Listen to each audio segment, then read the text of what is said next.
আমার সবসময় মনে চায় একটু ডিফারেন্ট করে ট্রাই করি, একটু ডিফারেন্ট করে রান্না করি। দেখি কেমন লাগে।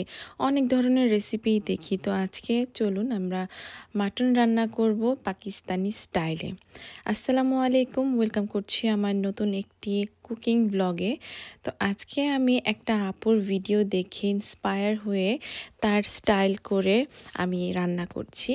তো আপুর নাম পেজের নাম হচ্ছে তানজিনাস মোমেন্ট। তো সে গুলিকে ফার্স্টে এরকম গরম তেলের মধ্যে কিছুক্ষণ ফ্রাই করে নেয়। তো এই রান্নাতে না আমি দেখলাম যে তেমন কোনো মশলা ইউজ করে না, বাট ট্রাস্ট মি, আপুর কথাটা আসলে সত্যি যে এত মজা হয়, এত মজা হয়েছে যে এইটা অনেকেই কিন্তু মাটনের স্মেলটা নিতে পারে না। খাসির মাংস একটা আলাদা স্মেল আছে যেটা তারা লাইক করে না। বাট এভাবে রান্না করেও দেখলাম যে স্মেলটা ওইরকম লাগে না, বাট খুবই মজা লাগে।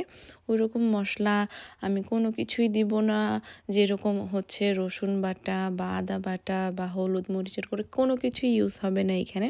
তো দেখতেই পাচ্ছেন আমার মাশাল্লাহ ছোট বেবিটা হাঁটতে পারে এখন। তো ফার্স্টে আমি তেলের মধ্যে এই মাটনগুলি দিয়ে ভালো মতো একটু ফ্রাই করে নিচ্ছি, যেটা আপু করেছে।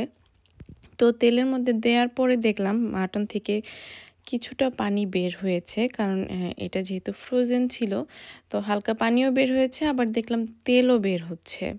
এর মাঝখানে আমার ছোট বেবিটা, আমি রান্না করতে ভিডিও করতে ব্যস্ত থাকায় সে গিয়ে ওই নিচে থেকে চা পাতি ধরে খেয়ে ফেলেছে, আবার দুই হাত দিয়ে অনেক সুন্দর সুন্দর করে খেলাও করেছে।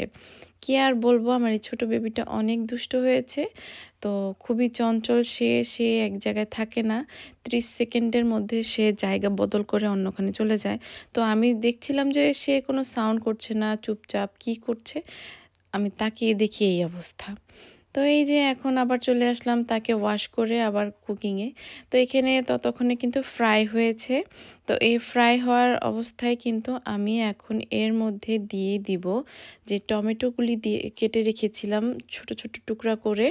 তো আমি ফ্রেশ টমেটো ইউজ করছি, এই টমেটোগুলি দিয়ে দিচ্ছি আর গোলমরিচের গুঁড়া করে দিচ্ছি, মানে গুঁড়া ছিল আমার বাসায় আর কি। তো এরপরে আমি এই যে ক্রাশ করেও দিচ্ছি। তো দুইভাবেই দিচ্ছি, কারণ আমার দুই রকমই আছে, এর জন্য আপনারা চাইলে একভাবেই ব্যবহার করে নিতে পারেন। তো আপুর কাছে আমি যেভাবে দেখেছি ওইভাবেই আমি ট্রাই করছি। তো এগুলি একসাথে এখন মিক্সড করে নিচ্ছি আর সাথে আমি দিয়ে দিব পরিমাণ মতো লবণ। এখন যেহেতু মানে রোজার মাস, লবণটাও ট্রাই করে দেখতে পারছি না যে কীরকম, তো ফার্স্টে আমি একটু অল্প পরিমাণেই দিয়েছি। তো এরপরে আমি ভালো মতো এটা নাড়াচাড়া করে একটু মানে ঢেকে ঢেকে রান্না করব, যেহেতু এটা মাটন। তো এটা সেদ্ধ হতে সময় লাগবে। আমরা যখন চিকেন কড়াই রান্না করি তখন কিন্তু খুব তাড়াতাড়ি সেদ্ধ হয়ে যায়, প্লাস নরম ছুটে ছুটে যায়। বাট এটাতে সেফ আছি, কারণ এটা হতেই টাইম লাগবে। তো এইখানে আপু দেখেছিলাম যে কাঁচামরিচ ইউজ করেছে, বাট বলেছিল যে বুলেট মরিচ থাকলে ভালো হতো। তো আমার কাছে যেহেতু বোম্বাই মরিচটা আছে, তো আমি করলাম কি, আমি জাস্ট ছুরি দিয়ে কয়েকটা কেটে নিলাম, চিড়ে নিলাম যেটাকে বলে, কারণ আমি আমার ছোট বেবিকেও দিব, আমার বড় ছেলে যেটা, তো ও একটু ঝাল খেতে পারে।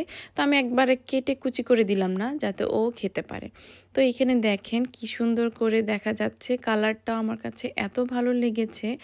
আর এই যে বোম্বাই মরিচটা আমি দিয়েছি, এটার যে একটা আলাদা স্মেল, ট্রাস্ট মি, এত সুন্দর স্মেল আপনারা না খেলেও বুঝবেন না।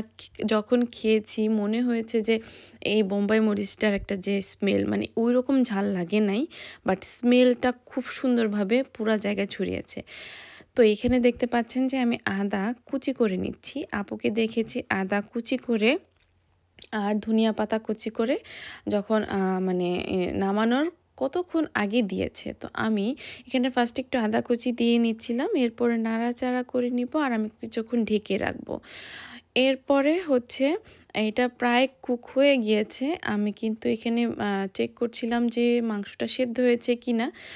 মাংসটা সেদ্ধ হতে সময় লাগে, যেহেতু এটা গরু টাইপের, মানে মাটন। তো এই যে আমি এরপরে লাস্ট মুহূর্তে একটু ধনিয়া পাতা ছিটিয়ে দিলাম। আর এই তো আমার রান্না এরকমই। তো রান্নাটা খুবই মজার হয়েছিল। আপনারা ট্রাই করে দেখতে পারেন যারা একটু ডিফারেন্ট, ডিফারেন্ট স্টাইলে খেতে চান। আর এটা যেহেতু পাকিস্তানি স্টাইলে নো মসলা নাথিং। আর এই তো সবাই ভালো থাকবেন আর ধন্যবাদ আপু।